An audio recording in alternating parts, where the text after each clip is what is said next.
বাংলাদেশের রাজনৈতিক অঙ্গনে ফের নতুন বিতর্ক। বিএনপি এর এক নেতার বক্তব্য ঘিরে শুরু হয়েছে জোর আলোচনা।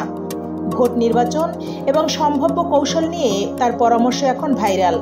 রাজনৈতিক মহলে আলোচনার জন্ম দিয়েছেন বিএনপি নেতা হাবিবুর রহমান হাবিব।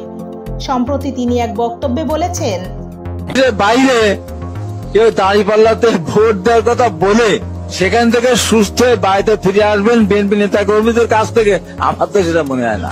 তবে তার এই পরামর্শ নিয়ে বিভক্ত মতামত দেখা দিয়েছে রাজনৈতিক বিশ্লেষক এবং সাধারণ মানুষের মধ্যে।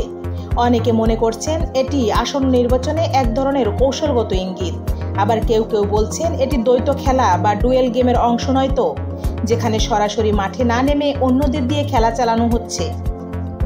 রাজনৈতিক বিশ্লেষক জুবায়ের ফয়সালও এই বিষয়ে মন্তব্য করেছেন। তিনি পূর্বাভাস দিয়ে বলেছেন, ভোটের দিনের সকাল থেকে সন্ধ্যা পর্যন্ত এমন কিছু পরিস্থিতি তৈরি হতে পারে যেখানে অনেক কেন্দ্রের ভোট বাতিল, পুনঃভোট বা পুনর্গণনার দাবি উঠতে পারে।